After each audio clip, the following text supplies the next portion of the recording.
इसके बाद in the further sessions हम एक एक करके डिस्कस करेंगे कि इंडियन आर्मी में एंट्री करने के लिए कौन कौन से वेज आउट हैं, इंडियन नेवी में एंट्री करने के लिए कौन कौन से वेज आउट हैं, इंडियन एयरफोर्स में एंट्री करने के लिए कौन कौन से वेज आउट हैं। तो सबसे पहले आप देख रहे हैं स्क्रीन पे राष्ट्रीय मिलिट्री स्कूल्स। टोटल हमारे पास 5 यहां पे राष्ट्रीय मिलिट्री स्कूल्स हैं एंड ये कौन सी क्लास के लिए एडमिशन लेते हैं, right from the 6th class and the 9th class.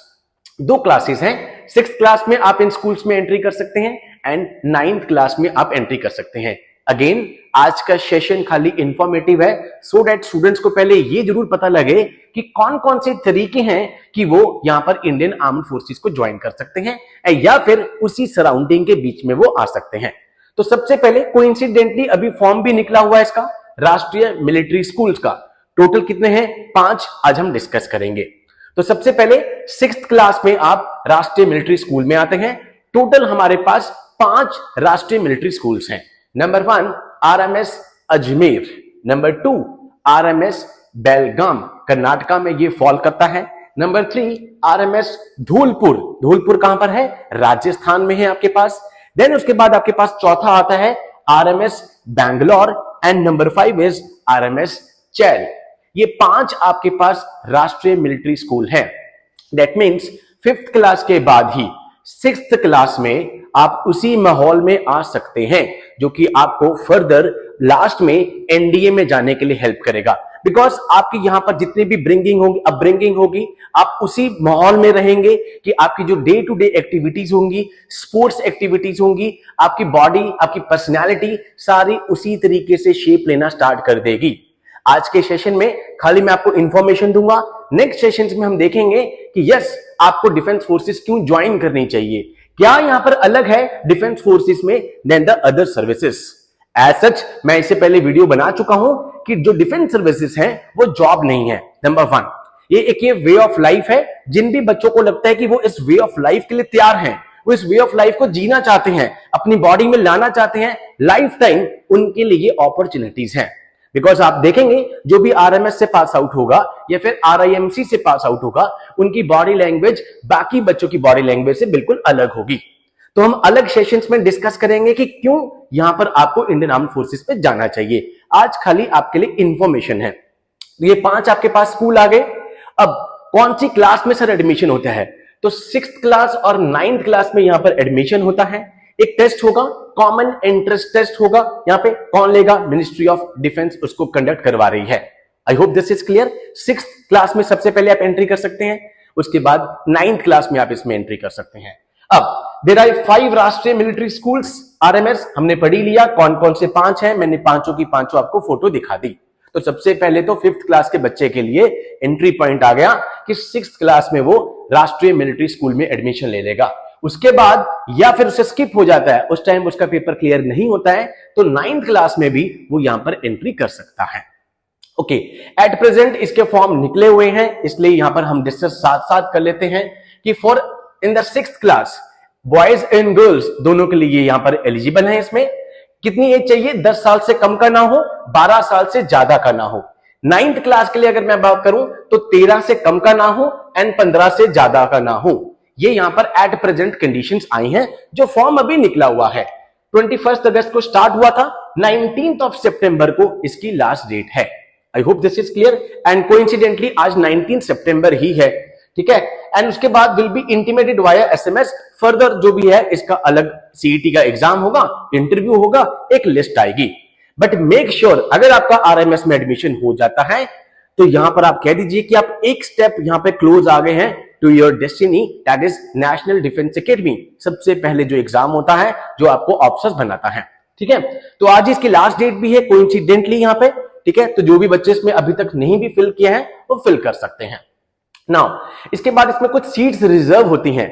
70% reserve होंगी जो कि सर्विंग या फिर रिटायर्ड JCU हैं, जो पहले से ही आर्मी में, नेवी में, एयरफोर्स में सर्व कर रहे हैं। तो 70% सीट्स उनके लिए रिजर्व होगी, उनके बच्चों के लिए। 30% रिजर्व होगी जो सर्विंग या रिटायर्ड यहां पर ऑफिसर्स हैं उनके लिए होगा।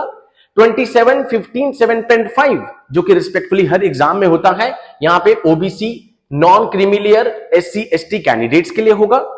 Total 50 seats not less than 15 either of the school, 5 school हैं, are marked for the wards of personnel killed in action, KIA, उनके लिए होगा। 10% या फिर 30 वैकेंसी रिजर्व होगी यहां पर गर्ल्स कैंडिडेट के लिए 6th और 9th के लिए। आई होप दिस इज क्लियर। ये इसका प्रोसीजर है, ठीक है, कि इंग्लिश का एग्जाम है, इंटेलिजेंस टेस्ट है, मैथमेटिक्स है, जीके है, करंट अफेयर्स है, इंटरव्यू 20 मार्क्स का है 6th क्लास के लिए। आई होप दिस इज क्लियर। इसके बाद 9th क्लास के लिए कुछ आपके पास है, पेपर 1, पेपर 2, जिसमें इंग्लिश, हिंदी, सोशल साइंस, ये सब कुछ आएगा। ऑल्दो RMS और RIMC के लिए चैनल पे अगर आप जाएंगे तो मैंने सेपरेट यहां पर पेपर कैसे तैयार करना है सब कुछ बना रखा है। बट आज का हमारा मोटिव यही है कि जो बच्चे गांव में बैठे हैं उनको पहले ये जरूर पता लगे कि भाई कौन कौन से तरीके हैं हम फौज को ज्वाइन कर सकते हैं, बिकॉज आधे बच्चों को एज क्रॉस करने के बाद पता लगता है। तो सबसे पहला आपके पास आ गया RMS। अब ये फोटो आप देख रहे हैं, रीसेंट फोटो है वाइस प्रेसिडेंट ऑफ इंडिया जी की, ठीक है, RIMC। भाई यहां पर आपके पास एक स्टेट से एक बच्चा जाएगा एंड कुछ ही स्टेट्स हैं, फॉर एग्जांपल उत्तर प्रदेश, महाराष्ट्र, तमिलनाडु, जहां से आपके पास 2 या 3 सीट्स हैं, अदरवाइज एक स्टेट से एक बच्चा जाएगा।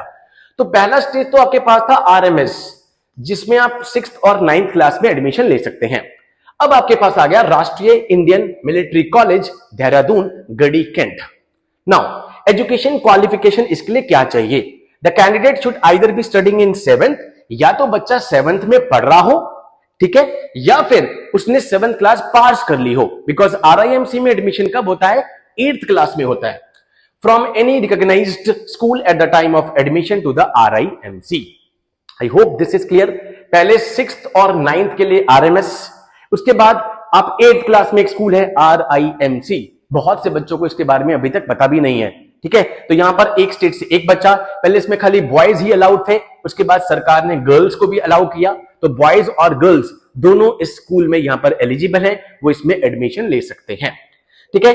11.5 to 13 ईयर्स एज 1 जुलाई 2025 को ये हो जानी चाहिए, ठीक है।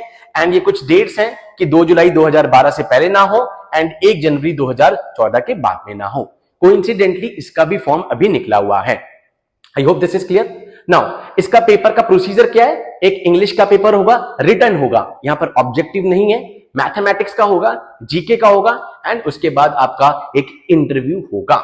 ये प्रोसीजर है आपका RIMC में एडमिशन लेने का। टोटल मार्क्स इज 450, ठीक है। Number 1 RMS, number 2 RIMC। Now अब इसकी नोटिफिकेशन की इंपॉर्टेंट डेट्स अगर कर लें तो 30 सितंबर इसकी लास्ट डेट है, 1 दिसंबर 2024 को इसका एग्जाम होगा, ठीक है। तो 6th क्लास में आप आ गए फौज वाले एटीट्यूड में, 9th क्लास में आ गए, बीच में 8th क्लास में आपके पास RIMC आ गया। नाउ ये सारी मेहनत क्यों हो रही है सर? RMS RIMC में एडमिशन बच्चा लेना क्यों चाह रहा है? बिकॉज सो दैट वो उसी बॉडी लैंग्वेज में आ जाए, उसकी पर्सनैलिटी उसी तरीके से शेप ऑन हो जाए जो कि बाद में एक ऑफिसर को चाहिए, ठीक है। इसके बाद आप जैसे ही 12th क्लास में आते हैं तो फर्स्ट आपके पास पढ़ाव आता है to become an officer, that is national defence academy, Khadakwasla, Pune, ठीक है, जहां पर हर बच्चे का ड्रीम है, हर Indian army, air force, navy aspirant का ड्रीम है कि वो NDA में जाए। तो NDA में इसके बाद पहले आपके पास आया RMS, उसके बाद आया आपके पास RIMC, then we have the NDA, National defence Academy. Okay, National defence Academy को मैं यहां बता देता हूं, 2 बार इसका एग्जाम होता है, जैसे अभी 1 सितंबर को हुआ और उसके बाद अप्रैल में। यूपीएससी कैलेंडर निकाल चुकी है एंड अगर आप देखेंगे upsconline.nic.in, यहां पर आप अगर जाएंगे तो आपको सारे एग्जाम्स की नोटिफिकेशन देखने को मिलेगी। अब नेक्स्ट एग्जाम अप्रैल 13, 2025 को होना है, डन, एंड उसके बाद फिर सितंबर में एग्जाम होना है। एक साल में 2 बार इसका एग्जाम होता है NDA का। जो बच्चा 12th में अपियरिंग है वो बच्चा इसको दे सकता है, डन। इसके अलावा कुछ डाउट्स आते हैं बच्चे को कि सर मेरे पास मैथमेटिक्स नहीं है, ठीक है, सर मेरे पास ये नहीं है, उसके लिए हम अलग से एक वीडियो बना चुके हैं एंड अगर आप कहेंगे तो मैं उसको यहां पर कमेंट बॉक्स में भी डाल दूंगा। ओके, नाउ नेक्स्ट इज इसके लिए सर एज क्या चाहिए? 16.5 से 19.5। जब आप एकेडमी में एंटर कर रहे हैं 19.5 से ज्यादा के नहीं होंगे। नाउ आर्मी के लिए सर मैं कॉमर्स बैकग्राउंड से हूं तो क्या मैं आर्मी में जा सकता हूं? यस, बट आपको मैथ्स का पेपर तो क्लियर करना ही पड़ेगा। बट अगर आप एयरफोर्स और नेवी के लिए यहां पर एस्पायर कर रहे हैं तो आपके पास फिजिक्स, केमिस्ट्री एंड मैथमेटिक्स होनी बहुत जरूरी है। ठीक है, ऑल्दो इसके लिए अलग से राजीव सर जिन्होंने 3 बार एनडीए पेपर क्लियर कर चुके हैं, उन्होंने वीडियो अलग से बना भी रखी है चैनल पे, मैं आपको यहां पर कमेंट बॉक्स में भी दे दूंगा। बट इंडियन आर्मी के लिए अगर सर मैं साइंस बैकग्राउंड से नहीं हूं तो क्या मैं आर्मी में जा सकता हूं? यस, बट मैथमेटिक्स का जो 300 नंबर का एग्जाम होगा वो आपको क्लियर करना पड़ेगा। बट अगर आप चाह रहे हैं कि सर एयरफोर्स और नेवी में ही जाना है तो आपके पास फिजिक्स, केमिस्ट्री, मैथमेटिक्स होनी जरूरी है। Important is 16.5 to 19.5, that is the age 1। Now अब एनडीए सर बाई चांस मेरा नहीं होता है तो उसके बाद सर क्या प्रोसीजर है मैं फौज में जा सकूं? Then we have a CDS जो ग्रेजुएट बेस पे होता है। ग्रेजुएशन के बाद आप यहां पर सीडीएस का एग्जाम दे सकते हैं। यहां पर सीडीएस 2 भी सेम दिन ही हुआ था, 1 सितंबर। जल्दी ही अभी होपफुली इस हफ्ते या अगले हफ्ते रिजल्ट भी आने वाला है। ठीक है, जिसमें आप Indian military academy IMA Dehradun 2 तरीके इस पे होते हैं। One is called IMA, second is called OTA. Although initial जब हमने चैनल बनाया था मैंने सारी वीडियोस बना रखी हैं, ठीक है, आप देख भी सकते हैं। आईएमए परमानेंट कमीशन, ओटीए जहां पे आप शॉर्ट सर्विस कमीशन 14 इयर्स के लिए जाते हैं। ओटीए में आपका मैथ्स का एग्जाम नहीं होगा, आईएमए में आपके पास मैथ्स का एग्जाम होगा, इंग्लिश का होगा, जीके का होगा। इसके लिए हम एक एक छोटी छोटी अलग से वीडियोस भी बना लेंगे। एज आई सेड इनिशियली, आज के सेशन में जस्ट आपको इंफॉर्मेशन देना है कि यस कौन कौन से तरीके हैं आप यहां पर इस फौज को ज्वाइन कर सकते हैं। एंड इसके बाद मैं आर्मी, एयरफोर्स, नेवी एक एक की यहां पर अलग अलग वीडियो डालूंगा कि कौन कौन से तरीके हैं। ठीक है, तो आप यहां पे कौन कौन से एनडीए देख रहे हैं आप कि भाई आप 16.5 से जा सकते हैं। 10+2 के बाद अगर आपने पीसीएम में अगर आपके 60% मार्क्स हैं और जेई आपने मेंस क्लियर कर रखा है तो डायरेक्ट आपके पास एसएसबी इंटरव्यू 5 दिन का इंटरव्यू आता है। आईएम में अगर आप देखेंगे सीडीएस तो 19 से 24 साल तक के बच्चे इसमें जा सकते हैं, ग्रेजुएशन चाहिए। उसके बाद शॉर्ट सर्विस में ओटीए तो 19 से 25 उम्र इसमें चाहिए। ठीक है, 25 तक आप अभी हो फौज में। इसके अलावा जो टेक्निकल बैकग्राउंड से होते हैं तो 27 तक जा सकते हैं। जिन बच्चों के पास यहां पर एनसीसी में सी सर्टिफिकेट में ए या फिर बी ग्रेड है उनके लिए डायरेक्ट एसएसबी आता है। ये है डायरेक्ट एसएसबी के तरीके। इनको हम service wise army, navy, air force अलग अलग करके डिस्कस करेंगे। आज हमारा मकसद है कि कौन कौन से तरीके हैं। Now sir NDA, RMS, RIMC ये तो तरीके थे स्कूल के उस माहौल में। सबसे पहला आपके पास ऑफिसर बनने का वो आया एनडीए। एनडीए के बाद आपके पास आया सीडीएस।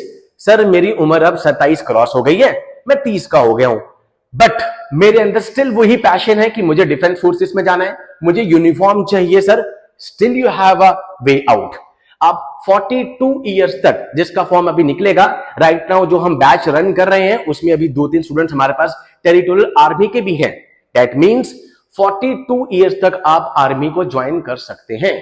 जो बच्चा अभी कभी किसी भी प्राइवेट उसमें जॉब में है, ठीक है, बट स्टिल उसके अंदर वो पैशन है, स्टिल उसके अंदर यहां पर वो आग है कि यस सर मुझे डिफेंस फोर्सेस में जाना है, आर्मी में जाना है, तो स्टिल वो ज्वाइन कर सकता है। होपफुली अभी कुछ साइबर की यहां पर पोस्ट आई थी 4, जल्दी ही आपको शायद अभी टीए के लिए नोटिफिकेशन देखने को मिल सकती है।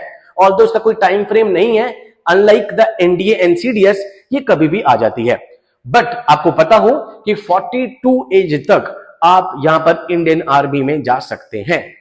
यहां पर आपके पास टीए के लिए एक एग्जाम होगा, एग्जाम के बाद सबसे आपका एक छोटा सा इंटरव्यू होगा, इंटरव्यू के बाद आपका एक एसएसबी इंटरव्यू होगा 5 दिन का, एंड उसके बाद आप यहां पे टेरिटोरियल आर्मी में आएंगे। बट टेरिटोरियल आर्मी एक फुल टाइम यहां पर कमीशन ऑफिसर आप नहीं होंगे, कुछ मंथ्स हैं जो आपको आर्मी में बिताने हैं, बाकी टाइम पर आप अपनी बाहर प्राइवेट या जो भी जॉब है आप कर सकते हैं। आई होप दिस इज क्लियर। तो आज का मकसद आपको बताना यह था कि right from the 5th class जब आप आरएमएस के लिए अप्लाई करते हैं टू द 42 इयर्स कौन कौन से तरीके हैं। अगर हम एकदम से रिकैप कर लें तो सबसे पहले 6th और 9th क्लास में एंट्री करने के लिए आपके पास राष्ट्रीय मिलिट्री स्कूल्स हैं 5। 8th क्लास में एडमिशन लेने के लिए आपके पास आरआईएमसी देहरादून है, ठीक है, जहां पर एक स्टेट से एक बच्चा जाता है ऑलमोस्ट। उसके बाद फर्स्ट आपके पास ऑफिसर एंट्री आती है NDA national defence academy. 12th appearing बच्चे या 12th पास बच्चे उसको दे सकते हैं 16.5 से 19.5 साल। उसके बाद सर मेरा एनडीए में बाई चांस नहीं हुआ तो मैं सीडीएस में आ सकता हूं, that is combined defence services, ठीक है। सर सीडीएस में भी मेरा नहीं हुआ, तो आपके पास 42 उम्र तक यहां पर टेरिटोरियल आर्मी है जिसके थ्रू आप जा सकते हैं। इसके अलावा अगर आपके पास एनसीसी है तो डायरेक्ट सी सर्टिफिकेट है, तो आप यहां पे जा सकते हैं एसएसबी के लिए। अगर आप टेक्निकल बैकग्राउंड से आते हैं तो आपके पास डायरेक्ट एंट्रीज हैं, उनको हम एक एक करके आर्मी, नेवी, एयरफोर्स सेपरेट करके डिस्कस करेंगे। ठीक है, इसमें ऑल्दो मैंने एफकैट को डिस्कस नहीं करा है। ठीक है, एक एयरफोर्स की एंट्री होती है that is called AFCAT. Graduation के बाद जो बच्चा स्पेसिफिकली खाली एयरफोर्स में जाना चाहता है तो उसके लिए एफकैट के लिए भी एक प्रोसीजर होता है जिसके थ्रू वो इंडियन एयरफोर्स को ज्वाइन कर सकता है। तो आज के सेशन के बाद जो हमारे आगे आने वाले सेशंस हैं उनमें मैं अब सेपरेट एक यहां पर आर्मी, नेवी, एयरफोर्स कौन कौन सी चीजें यहां पे चाहिए, सेपरेट कौन कौन से तरीके हैं उनको ज्वाइन कर सकते हैं वो बताऊंगा। आज के सेशन में जस्ट आपको इंफॉर्मेशन देना था कि यस ये एंट्रीज है। एंड लास्ट में एक अनाउंसमेंट मैं जरूर करना चाहूंगा कि यहां पर एनडीए, सीडीएस, टीए ये सारे बैचेस राष्ट्रीय सेवा पे ऑनलाइन ऑफलाइन मोड पे चलते हैं। जो भी बच्चे इससे रिलेटेड कुछ इंफॉर्मेशन चाहते हैं या बैच में पढ़ना चाहते हैं वो हमें कांटेक्ट कर सकते हैं। And at the end again saying, जो भी बच्चों को लगता है कि ये जॉब है तो प्लीज यहां पर आप ना आए, because this is the way of life. जो इस वे ऑफ लाइफ को कैरी करना चाहता है अपनी यहां पे लाइफ टाइम, अपनी बॉडी लैंग्वेज को उसी तरीके से रखना चाहता है, वो इन जगहों पर जाए। अगर उसको लगता है कि मुझे तनख्वाह चाहिए, खाली जॉब करनी है, तो उनके लिए ये तरीका नहीं बना हुआ। So with these words, I conclude my today's session. Jai Hind to all. Take care.